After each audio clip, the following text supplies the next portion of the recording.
कि जिनको media ethics पता है वो अर्नब गोस्वामी क्या कर रहे हैं, जिनको मीडिया एथिक्स पता होगा वो संपादक जेल जा चुके हैं, और कैसे 6 साल से पत्रकारिता हो रही है और क्या कहा जा रहा है। सुशांत केस से लेकर केस गिनाऊंगा तो 3 घंटे एक ही संपादक पर बात हो सकती है। तो मुख्य धारा की मीडिया है, एथिक्स तो वहाँ गायब है। वो पूरा पादुका पूजन वाला समुदाय हो गया, बहुत बड़ा तबका, ये नहीं कहूँगा सब, और मैं कहूँगा उसमें बहुत सारे रिपोर्टर हैं जो मजबूरी में, कुछ तो मजबूरियाँ रही होंगी, यूं ही कोई बेवफा नहीं होता, मजबूरी में भी काम कर रहे होंगे। चंद लोग कैसे लाल किला पहुंचे और उसकी तस्वीर जो वायरल है, जिसने खुद खिंचवाई कि निशान साहब उसके हाथ में है और उसके बाद फहरा है, वो कैसे हुआ, और उस समय लाल किला में पुलिस वालों की मौजूदगी की भी तस्वीरें, तो उसकी एंट्री कैसे हुई और वहां तक कैसे पहुंचा 100-200 लोगों के साथ, वो एक बड़ा सवाल है। लेकिन इसमें कोई शक नहीं है कि एक कॉन्स्पिरेसी थी कि वहाँ जाकर झंडा फहराएं। जिसने फहराया वो एक रात पहले भी स्टेज पर वहाँ देखा गया, सिंघू बॉर्डर पर अनाउंस किया, और वो आज तक फेसबुक लाइव कर रहा है। वो फेसबुक लाइव करके कह रहा है कि हाँ मैंने फहराया।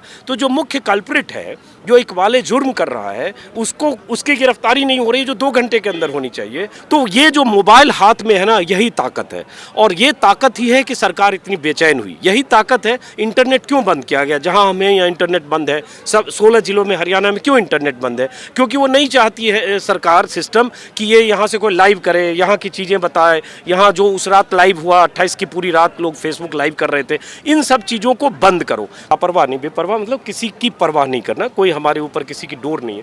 तो मैं उस 25 साल को एक तरफ मानता हूँ, और इस 6 महीने 7 महीने जो भी हुआ, इसको एक तरफ मानता हूँ। मैं इसको बेहतरीन वक्त अपने लिए मानता हूँ। ये अलग बात है कि हो सकता है 4 महीने 2 महीने में कहीं जेल 2-4-10 दिन घूम के आना पड़े।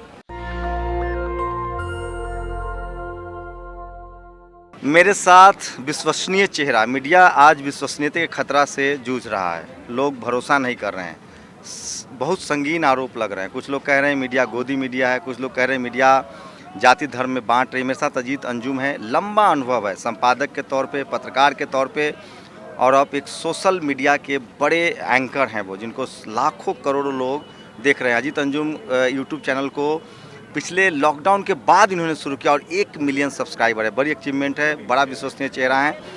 पत्रकारिता पर इनसे बात करेंगे। सर, जिस तरह से मनदीप पुनिया की गिरफ्तारी हुई है, उसको लेकर क्या कहेंगे? क्या सोशल मीडिया एक बैरियर है, उसको भी कहीं तोड़ तो नहीं रहा है? मुझे लगता है कि इस दौर में जब ज़्यादातर मीडिया संस्थान और ज़्यादातर पत्रकार कॉम्प्रोमाइज्ड हैं अपने पेशे से, और जो पत्रकारीय ड्यूटी है, और सरकार समर्थन में बहुत बड़ा तबका है, उस दौर में सोशल मीडिया जिस ढंग से अपनी ताकत दिखा रहा है और अपनी पत्रकारीय दायित्व निष्ठा के साथ ऐसे इशू को सामने ला रहा है, और वो किसान आंदोलन को ही अगर देखें तो आज 69 दिन है। 69 दिन में उस एक 26 जनवरी के एक दिन को अगर हटाइए, जिस दिन कुछ घटनाएं हुई जो गलत भी हुई, लेकिन तब भी, उसके पहले भी 26 जनवरी तो बहुतों को मौका दिया, लेकिन जब ये सब कुछ नहीं हुआ था तब भी पहले दिन से खालिस्तानी, पाकिस्तानी, चीनी और दुनिया भर की चीज़ें किसानों के लिए, आंदोलनकारियों के लिए कही गई।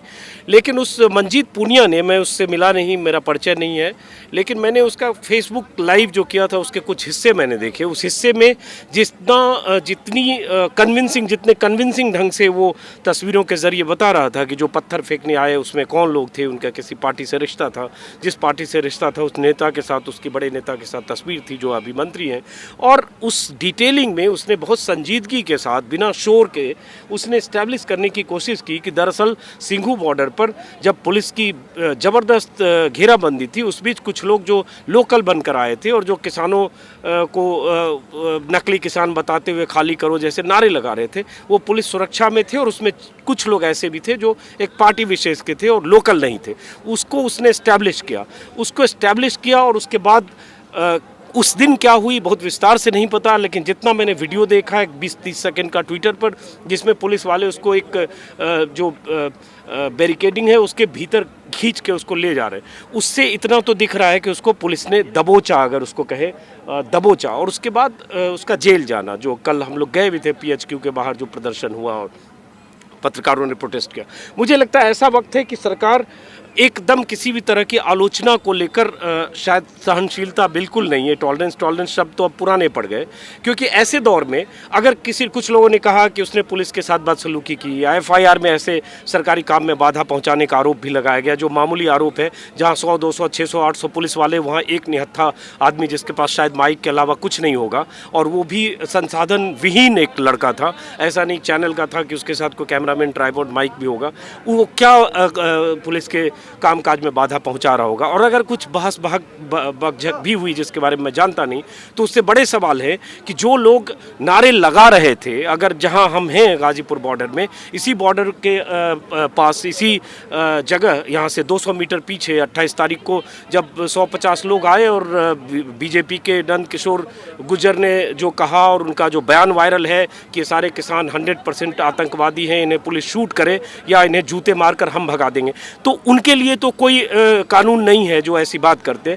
लेकिन एक पत्रकार जो अपनी ड्यूटी कर रहा था, उसको उस तरह से घसीटकर पकड़ा जाना, और उसके बाद उसको मामूली आरोप लगाकर कि सरकारी काम में बाधा पहुंचाया, जेल भेजना, मुझे लगता है सरकार अब सोशल मीडिया से ही परेशान है, इसलिए टारगेट है। ये सब बहाने हैं कि आप इससे संकेत रिसीव करिए, और संकेत रिसीव करके अगर आप डर जाते हैं पीछे हटिए, और नहीं तो फिर इसके लिए तैयार रहिए। सर, आप लंबे समय तक एडिटर रहे हैं, जो उस दिन जो ट्रैक्टर रैली थी, जिस तरह से पत्रकारों की आप लोग डिप्लॉय करते रहते हैं, यहाँ जाओ यहाँ जाओ, लाल किले पर मीडिया का उपलब्ध होना, ITO पर मीडिया का उपलब्ध होना, और यही दो जगह पर इस तरह की हालात होना, और खासकर जो शख्स है उसको चले जाना, इसको एक सोशल मीडिया पर, जो सोशल मीडिया पे पत्रकारिता के विश्वसनीयता का भी खतरा है, क्योंकि कोई भी कुछ आके बोल जा रहा है, एविडेंस नहीं है, सर्कमस्टांसेस उस तरह के होते हैं। लोग कह रहे हैं कि एक पॉलिटिकल कॉन्स्पिरेसी हो सकती है, तो कैसे देखते हैं आप इन दोनों बातों को? क्या सोशल मीडिया पर अनट्रेंड लोग हैं, अनट्रेंड पत्रकार हैं, जिनको मीडिया एथिक्स या का नॉर्म्स नहीं पता है और वो कुछ भी बोल रहे हैं, ये भी एक खतरा है?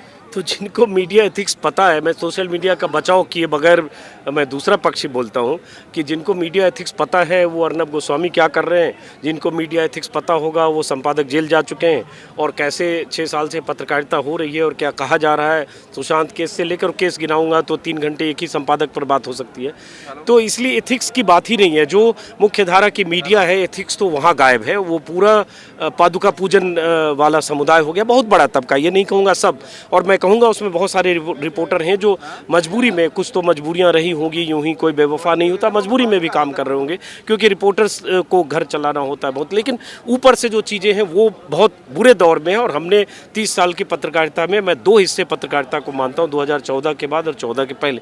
अब बातें आते हैं उस दिन जो हुआ, क्या हुआ मैं विटनेस नहीं हूँ, इसलिए मैं उसके बारे में नहीं कह सकता। लेकिन ये सवाल तो ज़रूर पैदा होता है कि जो सिंघू बॉर्डर से जो रवानगी हुई, जितनी जानकारी हम लोगों को मिली कि जो टाइम था, वक्त था मुकर्रर 10 बजे का, उससे पहले एक तबका जत्था, दीप संधू और जो सिद्धू और उसके साथ जो लोग भी गए, चंद लोग कैसे लाल किला पहुंचे, और उसकी तस्वीर जो वायरल है, जिसने खुद खिंचवाई कि निशान साहब उसके हाथ में है और उसके बाद फहरा है, वो कैसे हुआ, और उस समय लाल किला में पुलिस वालों की मौजूदगी की भी तस्वीरें, तो उसकी एंट्री कैसे हुई और वहाँ तक कैसे पहुँचा 100-200 लोगों के साथ, वो एक बड़ा सवाल है। उसके बाद भीड़ को जब अफवाह, हल्ला, शोर उठता है, लाल किले पे झंडा फहरा गया, बहुत तरह से लोग गए होंगे, मैं वो जांच एजेंसियों का काम है, मैं उसके विस्तार में नहीं जा रहा हूँ। लेकिन इसमें कोई शक नहीं है कि एक कॉन्स्पिरेसी थी कि वहाँ जाकर झंडा फहराएं। जिसने फहराया वो एक रात पहले भी स्टेज पर वहाँ देखा गया, सिंघू बॉर्डर पर अनाउंस किया, और वो आज तक फेसबुक लाइव कर रहा है। आप राकेश टिकैत को गिरफ्तार करने, सरेंडर करवाने, मानसिक दबाव बनाने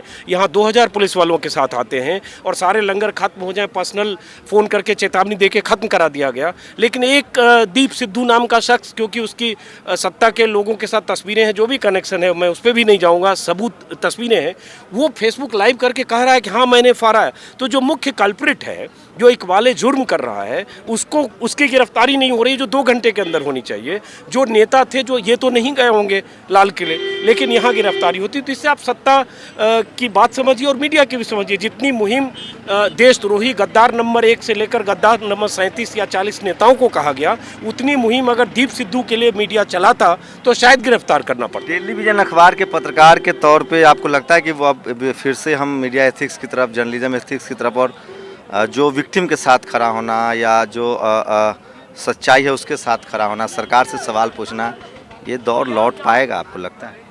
नहीं, ये हर दौर में कुछ एबरेशन होता है, हर दौर की स्थितियां विपरीत होती है। ऐसे दौर 70 साल इस देश में और भी आए होंगे, लेकिन मुझे लगता है युवा पीढ़ी बहुत अच्छा काम कर रही है। कल भी अगर मैंने देखा उस प्रोटेस्ट में, जो मनदीप के लिए प्रोटेस्ट था, वहाँ अगर 150-200 जर्नलिस्ट थे, उसमें मुझे लगता है सीनियर सिटीजन के तौर पर हम जैसे 2-3 लोग थे। अगर मैं कहूँ सीनियरिटी में, सीनियर सिटीजन वैसे हूँ नहीं, लेकिन सब यंगस्टर थे, 25 से 30 साल 32 साल मोबाइल वाले थे, और सब मोबाइल वाले थे। अच्छी बात कर रहे हैं। तो ये जो मोबाइल हाथ में है ना, यही ताकत है, और ये ताकत ही है कि सरकार इतनी बेचैन हुई। यही ताकत है। इंटरनेट क्यों बंद किया गया? जहां हमें यहाँ इंटरनेट बंद है, सब 16 जिलों में, हरियाणा में क्यों इंटरनेट बंद है? क्योंकि वो नहीं चाहती है सरकार सिस्टम कि ये यहाँ से कोई लाइव करे, यहाँ की चीज़ें बताए। यहाँ जो उस रात लाइव हुआ, 28 की पूरी रात लोग फेसबुक लाइव कर रहे थे, इन सब चीज़ों को बंद करो। तो इसलिए चीज़ें हो रही है। मुझे लगता है उनको थ्रेट सोशल मीडिया से है, और सोशल मीडिया में कुछ गलतियाँ, चूक, जल्दबाजी होती होगी, लेकिन यही एक ताकत है जो आने वाले समय में मुख्य धारा की मीडिया पर भारी पड़ रहा है, अभी भी पड़ रहा है, आगे भी पड़ रहा है, और मुझे लगता है हमको इससे उम्मीद रखनी चाहिए। एक आखिरी सवाल सर, कि जो आपने लंबा समय टीवी में बिताया है, आपने अखबार में भी काम किया है, और अब जब आप सोशल मीडिया पर हैं, जो एक आपके जो चाहे वो सोशल सेटिस्फेक्शन की बात हो, जर्नलिज्म की बात हो, अब ज़्यादा बेहतर महसूस कर रहे हैं या तब ज़्यादा बेहतर महसूस? देखिए, उस पर तो मैं कई बार बोलता हूँ कि 25 साल टेलीविज़न चैनलों की संपादकी एक तरफ, और मैं कई चैनल के संपादक के तौर पे जहाँ भी रहा, और मुझे ये 6 महीने 8 महीने एक तरफ, मैं इसका पलड़ा भारी मानता हूँ, क्योंकि मेरे ऊपर कोई दबाव नहीं है। मन की करता हूँ, मन की बोलता हूँ, किसी का कोई निर्देश नहीं है, और ये इसलिए अच्छा लगता है क्योंकि आप जो बात कहते हैं लोग तक पहुँचता है। अपने मन के हिसाब से करते हैं, बेपरवाह रहते हैं। बेपरवाह मतलब लापरवाह नहीं, बेपरवाह मतलब किसी की परवाह नहीं करना, कोई हमारे ऊपर किसी की डोर नहीं है। तो मैं उस 25 साल को एक तरफ मानता हूँ, और इस 6 महीने 7 महीने जो भी हुआ, इसको एक तरफ मानता हूँ। और मेरी ज़िंदगी का सबसे सुनहरा पल और मोस्ट सेटिस्फाइड मंथ्स ये, तो मैं इसको बेहतरीन वक्त अपने लिए मानता हूँ। ये अलग बात है कि हो सकता है 4 महीने 2 महीने में कहीं जेल 2-4-10 दिन घूम के आना पड़े। तो अजीत अंजुम साहब हैं, कुछ चुनिंदा इस देश में संपादक थे जिनको चुनाव से पहले भी नौकरी गंवानी पड़ी, चुनाव के बाद भी एक तरह का दबाव आया और नौकरी छोड़नी पड़ी, क्योंकि वो समझौता नहीं करना चाहते थे। उन्होंने नौकरी छोड़ना बेहतर समझा, लेकिन social media, YouTube, Facebook, Twitter ने एक स्पेस दिया है, और वो फिर सरोकारों के साथ लौटे हैं। उनकी बात को समझिए और सुनिए। मैं फिर कह रहा हूँ, जिस देश में पत्रकार नहीं होगा, वहाँ की डेमोक्रेसी बहुत कमज़ोर होगी। शुक्रिया सर हमसे बात। चलिए, शुक्रिया, आप भी बहुत अच्छा काम कर रहे हैं। अजीत अंजुम साहब थे हमारे साथ। तो देखते रहिए आप लोग नेशनल दस्तक, और अपनी प्रतिक्रिया भी जरूर दीजिए। कैमरा नसीस के साथ Shambhu Kumar Singh, national Dastak, Ghazipur border, Delhi. National Dastak की आपसे गुजारिश है कि अगर इसको बचाना चाहते हैं तो नेशनल दस्तक को सब्सक्राइब करने के लिए रेड कलर के सब्सक्राइब बटन को दबाएं, फिर बेल आइकन की घंटी दबाएं। नेशनल दस्तक को बचाने के लिए बहुत जरूरी है कि हर खबर को शेयर करें, लाइक करें, कमेंट जरूर करें।